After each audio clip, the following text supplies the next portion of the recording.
Good morning. Thanks, Master Sergeant Dean Moore, for that kind introduction. Thank you as President of Rowan County Veterans Council for what you and your team do for Salisbury National Cemetery.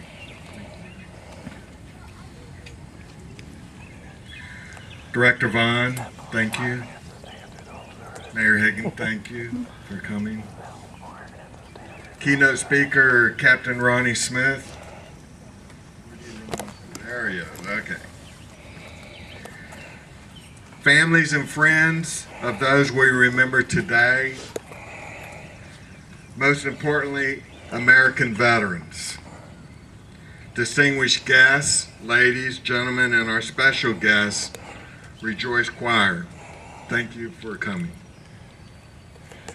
Good morning and welcome to Memorial Day ceremony here at Salisbury National Cemetery. I'm honored to join you at today's ceremony. Thank you all for your presence here today. Memorial Day provides an especially important date in our nation's annual calendar for the opportunity to express both mourning and meaning, a time for remembering and respect, because Memorial Day matters. And this year, our nation will celebrate the 150th anniversary of Memorial Day as officially declared by General John Logan in 1868. Since that first Memorial Day, Americans have continued the tradition of remembering our veterans and those who died in service to our country. It is also the 100th anniversary of the end of World War I, the war to end all wars. These two anniversaries are reminders that freedom must always be defended and the sacrifice remembered. Now, I want to speak specifically to the younger generation. Now, when I say younger, college on down, I'm speaking directly to you. It's your responsibility to keep the promise that those who are marked with headstones on these hallowed grounds will not be forgotten, that their sacrifice was not in vain. Never forget the sacrifices that they and their families have made. VA National Cemeteries are shrines. They are living in dynamic places, and every veteran that is buried here has a story, one that deserves to be remembered. It is said that every person dies two deaths. The first is when breath leaves us for the last time. The second comes sometime later when no one speaks their name or tells their story ever again. We don't ever want to have our veterans to suffer the second death. And as much as our hearts desire it, we know we can never fully repay the debt our servicemen and women and their families, but we must try. I wish to thank the staff here at Salisbury National Cemetery, for they are the true caretakers of these hallowed grounds. Daily, they show loyalty and compassion to the fallen here. I also wish to recognize the family of the staff seated on the front row for their dedication for supporting our staff. I am blessed to have my wife's support, and with me here today is my mother and father, a Pearl Harbor survivor and a nurse cadet getting ready to celebrate their 70th wedding anniversary. A true testimony of our greatest generation and a true love story. They're seated right there. To those who have defended this nation in the past, to men and women serving today, and those who will serve in the future, I personally offer my humble and sincere gratitude. A Medal of Honor recipient said, "Dying for freedom isn't the worst thing that can happen. Being forgotten is." May God bless our men and women who have served our nation and continue to serve in the future. And may God bless the United States of America. Thank you.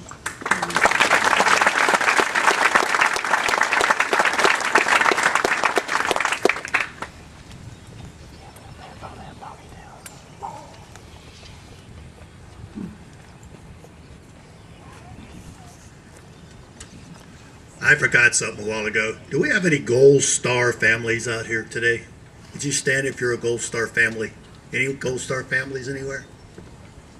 Right here in the center. Thank you, guys. God bless you. All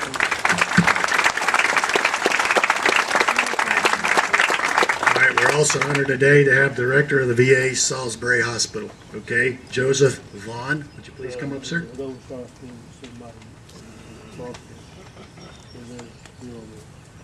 Good morning. It's an honor to be here this morning. It's not often I get to come over to this side of the property and talk, so I appreciate Rowan County Veterans Council inviting me this morning, Director Fessler for inviting me. So, you know, my scope is usually more on the healthcare side and not on the memorial side. But I'm reminded every morning when I drive into the gate at the hospital, there's a sign there that says the price of freedom can be seen here. That's definitely true when you walk through the hospital, but when you come over to this side, I think it drives the point home even more so than we ever could on the hospital side. If you've seen any of the articles in the Salisbury Post or the interviews on TV, you know that one of my main goals as a director of the hospital is suicide prevention. And what I would like today to remind you of is, if you know a veteran that's in crisis, please get them help. If you don't have the crisis hotline number on your cell phone, put it on your cell phone. If there's somebody in crisis, there's no stigma to getting help anymore. The national average that you hear on the news is 20 veterans per day commit suicide. Let's try not to have another one. If you know somebody that's in crisis, please get them help. I'm honored to be here. Thank you for having me, and God bless everyone. The Honorable Mayor of Salisbury, Al Hicken.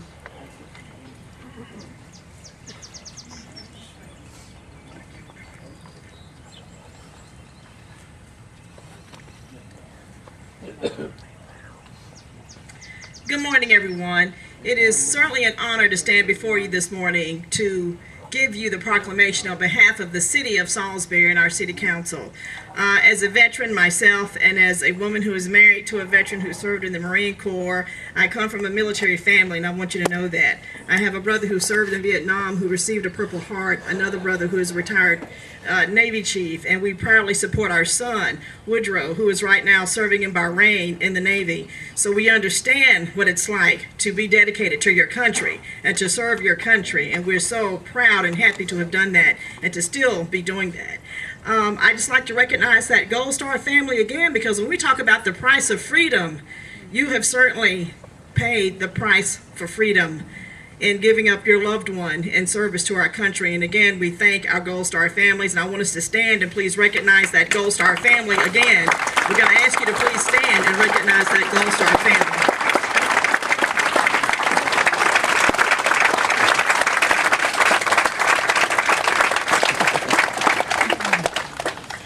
So Director Fessler and Director Bond, we have a proclamation for you from the city. Oh, please be seated. We just wanted to make sure we recognize the Gold Star family. I know. Whereas the last Monday in May is declared Memorial Day, a patriotic holiday in the United States, and is a day to honor all Americans who gave their lives for this great country. And whereas the Rowan County Veterans Council, along with the citizens of Rowan County and Salisbury, North Carolina, are observing and memorializing the contributions, the sacrifices, and lives of all veterans of all wars. And whereas the Salisbury Historical National Cemetery, under the auspices of the Rowan County Veterans Council, is hosting a ceremony in appreciation and recognition of the sacrifices and contributions of those veterans on Monday, May 28, 2018. And whereas the city of Salisbury recognizes and values the gift of freedom afforded by the many veterans who have so nobly served the cause of our great nation. And whereas the many examples of selfless devotion of our many veterans to the greater good of our community, state, and nation have provided a shining beacon for future generations to follow as we strive to preserve the freedom of our great country. Now, therefore, I, Al Higgins, Mayor of the City of Salisbury, North Carolina, do hereby proclaim Monday, May 28, 2018 as Veterans Memorial Day and encourage all residents to reflect upon the sacrifices made for freedom and demonstrate their thanks and gratitude for the many veterans who have so valiantly given their all to defend our cherished freedoms. Thank you very much.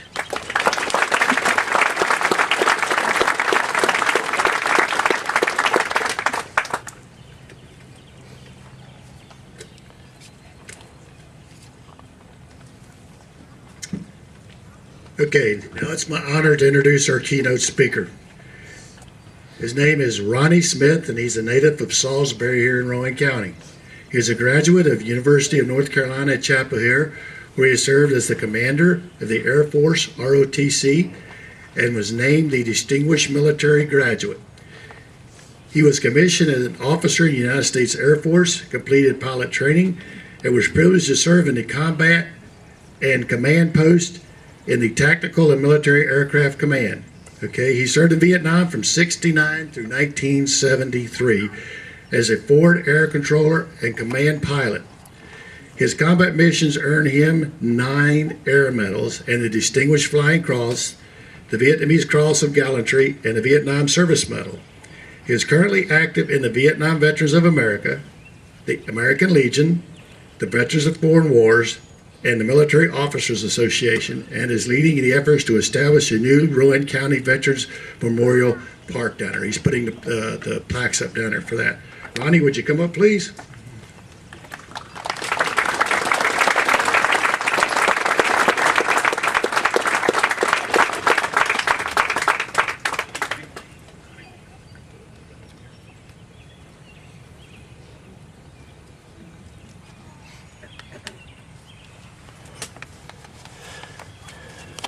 Good morning, America.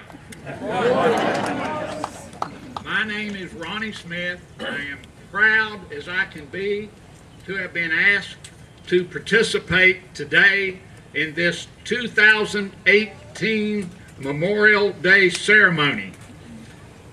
I'm going to be very informal with this entire crowd.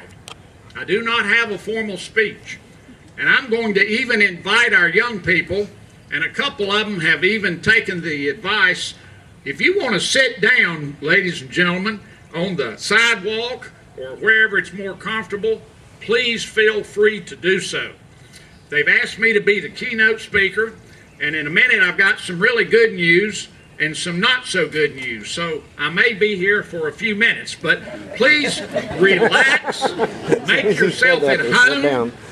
And for those of you who are not from Rowan County and Salisbury, we welcome you today to this wonderful, wonderful ceremony. I have a few comments to make before I make my formal remarks. And I would like to start out by saying, what a glorious day. Many of us were here at 7 o'clock this morning in the rain. We huddled up and had a little prayer. We prayed to the good Lord to keep Alberto from this ceremony. think he did a good job. So we have a great crowd. How many of you saw last night the Memorial Day ceremony on TV in Washington, D.C.? I see many hands going up. Those of you who missed that, that was one of the greatest ceremonies I think I have ever seen from Washington. And it was held in the pouring down rain. They expect normally 300,000 people to come to that ceremony. Last night, there were fewer than 10 gathered in front of the Capitol building. But like last night, today, we don't have the thousands, but we've got the quality, the people that Memorial Day means so much for. How many of you were here on Saturday morning at 8 o'clock? I know there's some hands that'll go up. If you were not, I want you to know what you missed. We had hundreds of Boy Scouts, Girl Scouts, there were ROTC cadets, there were youth groups. At 8 o'clock, they scattered over this entire cemetery. And those young people planted a flag on the grave of each and every grave in this cemetery and our first national cemetery on North Military Avenue. That was a wonderful, absolutely wonderful sight to see. So many young people participating in that. So today is a glorious day. This is a day God has made, and let us rejoice and be glad in it. Before I begin my official remarks, on behalf of all of our veterans organizations, and you have a long list of those on the back of your sheet, we want to thank you for coming to remember, to honor, to recognize the thousands and thousands of veterans who are buried here today and who served our country and continue to serve our great country. And especially for those who made the ultimate sacrifice so that we may be here today and can enjoy the freedom that God has blessed this country with. God bless America. Amen. I also would be remiss if I did not let you know how wonderful a job some of the folks here today are doing for our veterans. You've already heard from some of them. Steve Fessler and his lovely wife Nancy, they're brand new to Salisbury. Welcome them, please.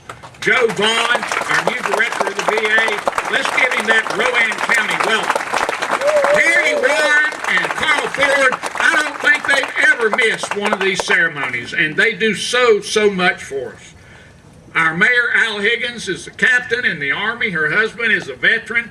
They have pledged their support to all of our veterans. We've got other council members. I saw Tamara Shetfield. I also saw Mike Caskey. Mike, where are you in the back? This man here does more than anybody I know for the veterans in Rowan County. Mike Caskey, ladies and gentlemen, County Commissioner. Thank you, Mike. I could go on and on and on, but Martha Corrier, she's been at so many of these wonderful events. But that's not why I'm here today. I am here today to share some very heartfelt remarks with each and every person. And before I do that, I'm going to take one more opportunity to get you excited. And again, I'm not speaking, I'm talking. Those of you who know, including my wife, by the way, I dressed her in red, white, and blue today. It took me 20 minutes to get her dressed this morning. And I love the red, white, and blue that we see out here today. I do want to get you excited about two things. One, Mr. Fessler will support this, I know. We have a project underway for the last 6 years. We have a project to enlarge and enhance and expand the Salisbury National Cemetery. We are the only national cemetery in the state of North Carolina accepting veteran burials. 8 to 10 years from now, at the present rate, this cemetery may be closed. We have a project, ladies and gentlemen, underway today that will add as many as 30,000 new grave sites. After this ceremony, if you have time, I invite you to drive around and look at the new acreage behind the administrative building, and even back in the tree line, which one day we hope will be part of this national cemetery, something we're all so very proud of. In addition, for the last 6 years, our Veterans Committee has been working on a Rowan County Vietnam Veterans Memorial Wall, just like the one in Washington, only it will include the 40 names of the Rowan County military veterans who were killed in action in Vietnam. Ladies and gentlemen, please put those 2 projects on your prayer list so that they will come to fruition this year. We hope and pray that will happen. Okay, thank gosh it's not raining, and I hope everybody's comfortable. I'm going to take another sip of water, and I hope you can hear me. Let me start my formal remarks. I told you I had good news and bad news. Well, the good news is I called Washington, D.C. when I was invited to speak today. And you know what they did, bless their sweetheart? They sent me my speech. And you can't see it, but Steve can and Nancy can. It's not but 6 typewritten pages. And this speech, ladies and gentlemen, is being read as we speak in Washington, D.C. It's being read at Arlington National Cemetery.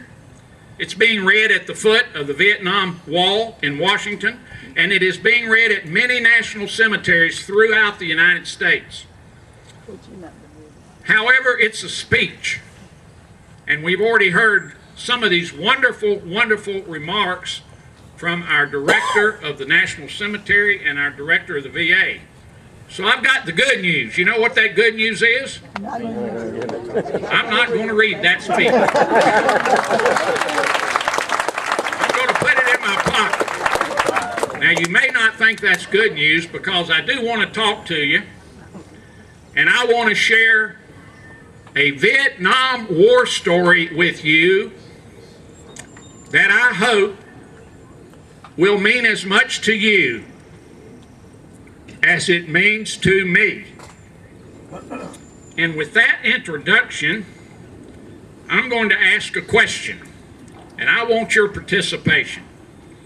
Does anybody here recognize this aircraft? Yes. Look at the hands go up. I heard somebody shout, yes, what is it? 52. This is a C-141 Starlifter jet aircraft. In its heyday, in the 1960s, 70s, 80s, and 90s, it was the largest airplane in the world. It was replaced by the C-5 out of Charleston Air Force Base in South Carolina. But until then, this was the workhorse of the United States Air Force. I'm going to tell you a story about this airplane. It's a true story. And I want you to fasten your seat belts because we're going on a trip with this airplane. Everything I'm telling you is firsthand. In 1969, ladies and gentlemen, I was green as the grass out in front of us. I was a lieutenant in the United States Air Force. I was a brand new pilot. I had just finished pilot training, and Uncle Sam said, "Smith, Lieutenant, we're going to make you a co-pilot in the C-141. Little did I know, that was about to become one of the greatest years of my entire life. What happened after that is a God's miracle, and I share that miracle with you here today. I was assigned to Dover Air Force Base up the East Coast. We had global missions around the world. And as a brand new co-pilot, my squadron commander said, "Smith, we're going to let you get your feet wet Your first mission is you're going to Vietnam. Ladies and gentlemen, I'd never been outside the United States in my entire life. I didn't know much about Vietnam except in 1969, that was the height of the war. Well, I'll cut out a lot of the footnotes and tell you that on a day before Thanksgiving in 1969, we were landing in Vietnam. I was the co-pilot on this aircraft. My pilot, the command pilot, was Captain David Pannebecker. I want you to remember that name, David Pannebecker. His name is on the wall in Washington, D.C. today. We'll come back to that in just a second. I was green as grass, didn't know what I was doing. Captain Pannebecker said, "Smitty, we're going to land under the cover of darkness." I said, "Why?" He said, "Because it's Vietnam. There's a war going on. If the North Vietnamese and the Viet Cong see this huge plane landing, they'll fire mortars, rocket-propelled grenades. They'll try to destroy the airplane and at the same time destroy the runway. We can't let that happen. We're landing under darkness." He also said, "We're only going to be on the ground 15 minutes. I said, "Why?" He said, "Because we're going to get in and get out as quick as we can.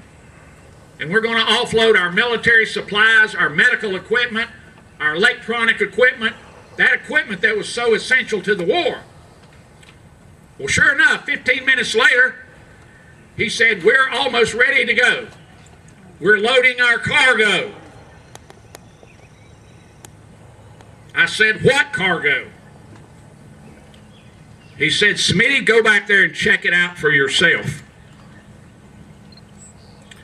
I went to the back of this airplane, ladies and gentlemen. We were loading 27 shipping caskets. Inside each casket was a body bag. Inside each body bag were the remains of American soldiers. Soldiers that had been killed in action in the previous 24, 48 to 72 hours. Our return cargo back to the United States, we were taking those boys home to their families. Talk about what an impact that had on this new green lieutenant. And that's only part one of my story. When we got back to Dover Air Force Base, our squadron commander called a meeting of all the pilots.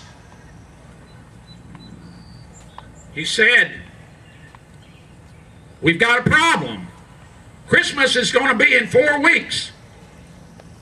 Everybody wants to be home with their family for Christmas. The war in Vietnam is raging. We are sending several flights a day to Vietnam. We can't let every pilot go." My commander said, "The only fair thing that I know to do, put the names in a hat. We'll pull out a few names, and those officers and pilots will be the ones that get to go home for Christmas." We had about 45 pilots in our squadron. They drew 7 names. And as luck would have it, the 7th name drawn was Lieutenant Ronnie Smith from Salisbury, North Carolina. Talk about luck. I went home that night and called my mother and daddy. Some of you know my parents, Wilson Evelyn Smith. I had never missed Christmas in 22 years. And I wasn't about to miss this one. I said, "Mom and Pop, I'm coming home for Christmas. I'm coming home for Christmas." And we celebrated on the telephone. That was a happy time. Until the next morning. The next day, I had a phone call It was from my good friend and mentor, Captain David Pannebecker. David said, "Smitty, I've got a big favor to ask of you." I said, "Well, Captain Pannebecker, what is it? You know I'll do anything in the world I can for you." Captain Pannebecker said, "Will you give me your Christmas?" I said, "Excuse me?" Captain Pannebecker said one more time, "Smitty, I know this is a lot to ask, but will you give me your Christmas?" He went on to explain that he had his orders to go to Vietnam the next year. He had a lovely young wife and 2 little children, age 3 and age 5. He said, "I want to spend this last Christmas with them." And he said, "I knew you were not married at the time, and maybe you can get off later in the year. Will you give me your Christmas?" Ladies and gentlemen, let me ask you, what would you have said? What would you have said? I did not know what to say. So I asked the Lord. I prayed over that. And the Lord told me to give away my Christmas. And I had to call home that night and tell my parents, I won't be coming home for Christmas after all. I gave away my Christmas. I'm going to fast forward and close this story with the greatest thing that's ever happened to me in my life. That Christmas, I was the co-pilot going back to Vietnam. On Christmas Eve, we landed again in Vietnam under darkness. I'd been there before, so I knew what to expect.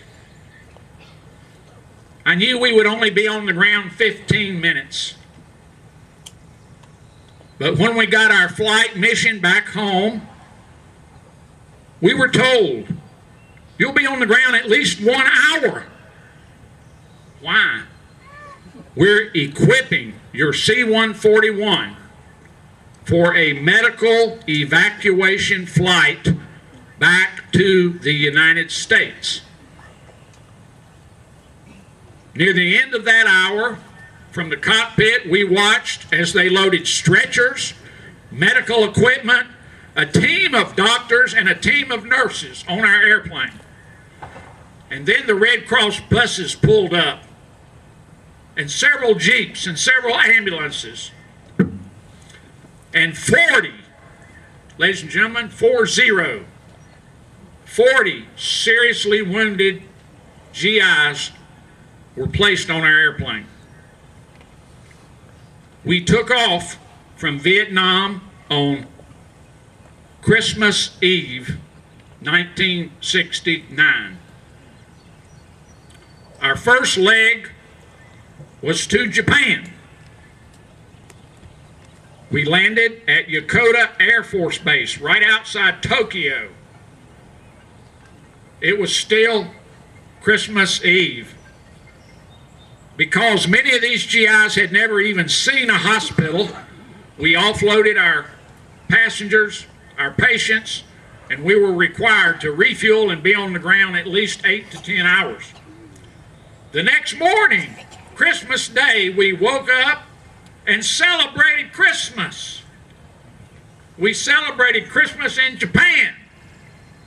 And we watched them load the 40 GIs back on that airplane. Our second leg was to Elmendorf Air Force Base outside Anchorage, Alaska. And then a true miracle happened. As we were flying with the huge tailwinds from Japan to Alaska, we crossed the international date line.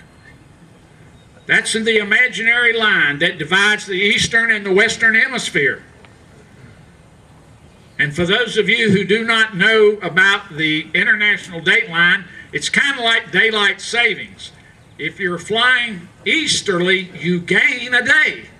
You actually gain a day. We crossed that line, and I turned to the pilot and I said, "Merry Christmas Eve" again. It was Christmas Eve all over. And as we flew at over 37,000 feet, 7 miles up in the sky, we were above the weather. We were above the clouds. And we were flying in a northwesterly direction. Back then, we didn't have GPS. We had to fly by the stars. We locked onto the North Star, ladies and gentlemen. It was Christmas Eve.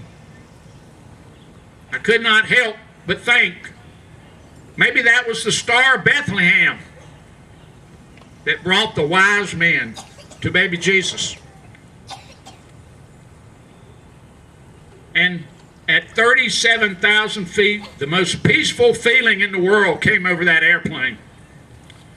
And there's an Air Force poem that says, "We felt like we could almost reach out and touch the face of God." Well, we landed near Anchorage at Elmendorf Air Force Base.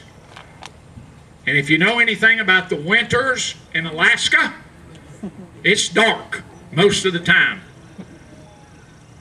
We landed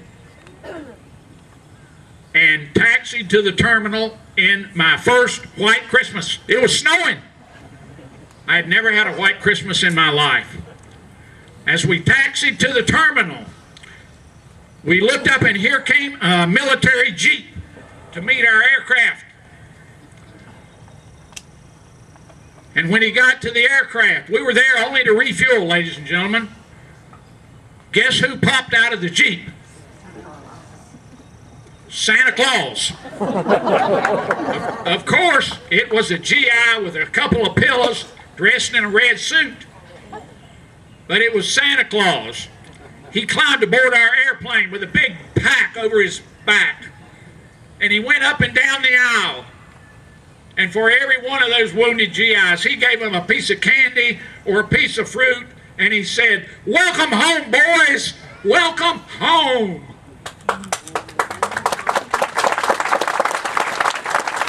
That's not just part of the story. One GI came up to me on crutches. He said, "Lieutenant, can I get off the airplane?" I said, "No, we're only here for refueling. We're not here for any period of time." He said, "But I have to get off the airplane." We helped him down to the tarmac. He asked me to hold his crutches. And when I did, he bent over and he kissed the ground. And he looked up at God and said, "God bless America. I never thought I would be back home again." What a powerful, powerful statement that was. Well, I'm almost at the end of my story. We took off from Elmendorf Air Force Base on Christmas Day. We flew into Andrews Air Force Base. Many of you military folks know that's outside Washington, D.C. That was the final leg of our mission, Andrews Air Force Base. And of course, you know all about the big hospitals they have there for our military folks. We were tired, we were worn out. We landed late Christmas Day at Andrews Air Force Base. We taxied by Air Force One, the President's aircraft. We landed and taxied to the terminal area. It was sleeting. It was dark. It was cold. It was Christmas Day. And as we looked up at the terminal area in the dim light, we could see hundreds of people waiting on our aircraft. Some of them had signs. "Welcome home, son. We love you, Daddy. God bless America." These were the families of the 40 wounded GIs who we had brought home for Christmas. And although we were in the cockpit of this aircraft, one of the greatest sights in the world was to see all of these family members coming forward and grabbing their sons and their fathers and their brothers and hugging them. We love you. There were so many tears flowing, and it was Christmas Day. The greatest Christmas present the Lord has ever given me, to be able to bring 40 wounded military veterans home on Christmas to be with their families. I thank God today for that experience. It really helped make a man out of me.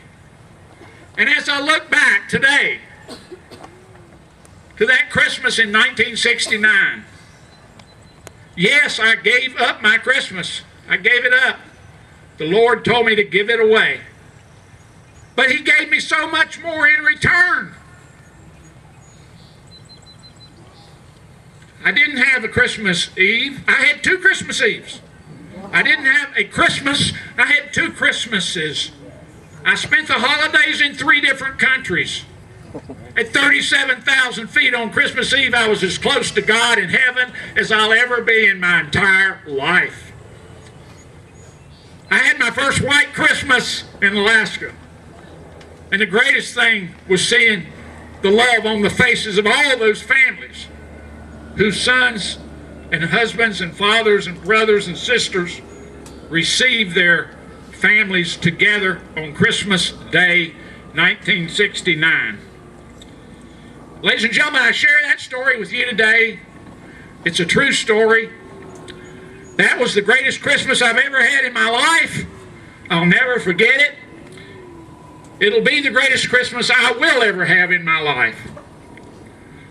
But I didn't realize the true meaning of that Christmas until 6 months later, when we got the sad news that Captain David Pannebecker had been shot down and killed in action in Vietnam. And I realized the Christmas I gave away was the last Christmas he ever shared with his wife and family. I believe today that was a true miracle of God. David Pannebecker's name, he was my good friend, is on the wall in Washington, D.C. David and the thousands of veterans buried in this cemetery and in Salisbury and Rowan County, and the 40 Vietnam veterans from Rowan County who were killed in action in Vietnam, and the thousands that are being celebrated today across the United States of America. Ladies and gentlemen, freedom is not free. It will never, ever be free. And the old cliche that all of us gave some, but some of us gave all. Ladies and gentlemen, thank you for being a part of this fabulous Memorial Day celebration. Never, never, ever forget the people, the men, the women who made our freedom possible. And God bless each of you for being here. God bless all of our veterans, those buried in this beautiful cemetery, those who are still serving our country. And most of all, ladies and gentlemen, never, never, never forget, we live in the greatest country in the entire world. Blessed are the peacemakers, for they shall inherit the earth. God bless America. Thank you.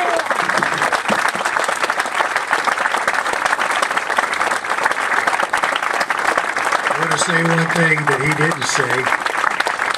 Fast. To tell him to stand fast. You got to remember something. His first time he went into Vietnam, those first 15 minutes he was on the ground when they were loading those coffins, I want you to think about this because I was there at the time when he did that. I was in a different part of the country. Those 26 coffins. Those remains were on the way home before the family even knew what had happened to them. That's how fast we got our loved ones home. Thank you. God bless.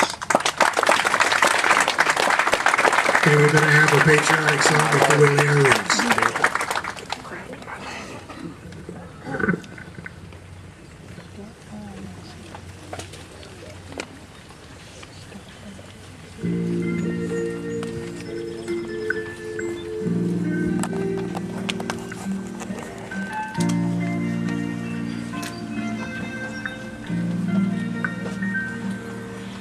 If tomorrow all the things were gone I worked for all my life, and I had to start again with just my children and my life, I thank my lucky stars to be living here today, where the flag still stands for freedom, and they can't take that away.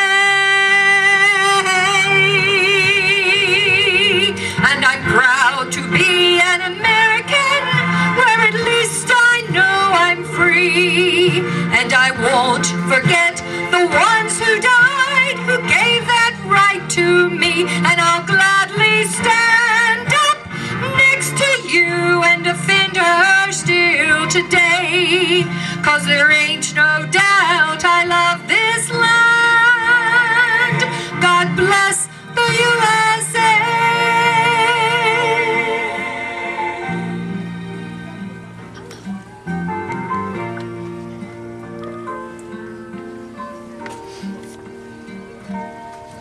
From the lakes of Minnesota to the hills of Tennessee, across the plains of Texas, from sea to shining sea, from Detroit down to Houston and New York to LA, where there's pride in every American heart, and it's time we stand and say that I'm proud to be an American, where at least I know I'm free. And I won't forget the ones who died, who gave that right to me. And I'll gladly stand up next to you and defend her still today. 'Cause there ain't no doubt I love this land. God bless the USA.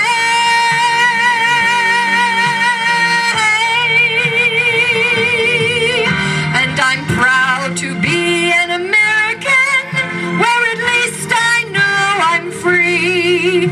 And I won't forget the ones who died, who gave that right to me. And I'll gladly stand up next to you and defend her still today. 'Cause there ain't no doubt I love this land.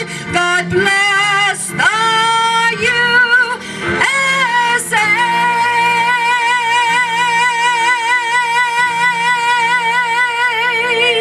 Amen.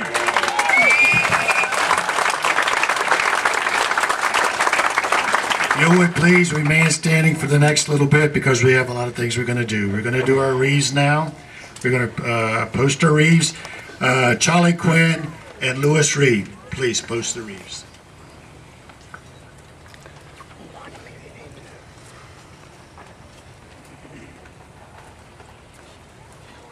Proper hand salute.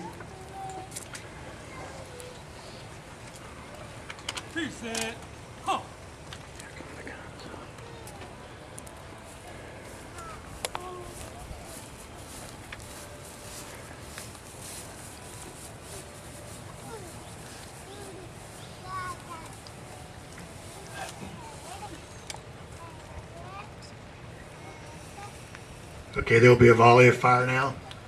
Honor guard.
your arms.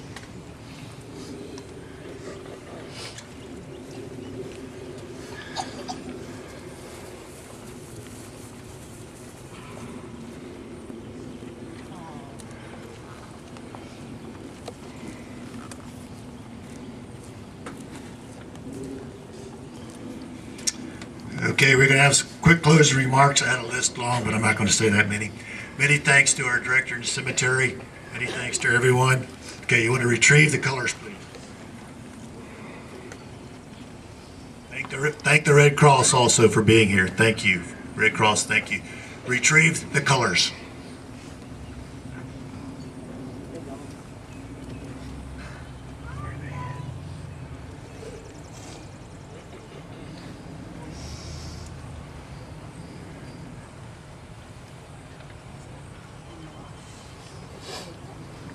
I don't see them, so they must have left. We'll have the benediction now, please.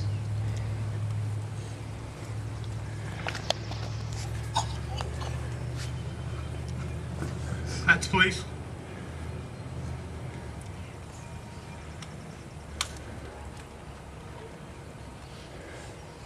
God, we walk away from this place with more than just remembrance for a day, but lives that are changed because we have. The remembrance of freedom and choice, the opportunity awaits us. We thank you, God, for your love, your grace, and your mercy, and the freedom to worship you. That come next Sunday I can be in my house of worship. You can be in yours, wherever that is, without worry of retribution or fear, but pure and sincere love, because men and women have sacrificed so that we might have the opportunity to know you. Thank you, God, for that grace that remains with us, the forgiveness that cleanses us, and the love that covers us. Bless us now and those families in whom have lost, those in whom we honor this day. Offer unto them an extra measure of strength and support from this community, this family. Thank you for our veterans, those who have served and continue to serve around the world. Amen. Thank you guys all for coming out today, and God bless. The youth choir, they're just going to be performing, so if you'd want to stay and listen or move a little closer, that's up to you, but they were so kind to offer to come and be with us today, so I hope that you will stay and listen to them perform. Thank you.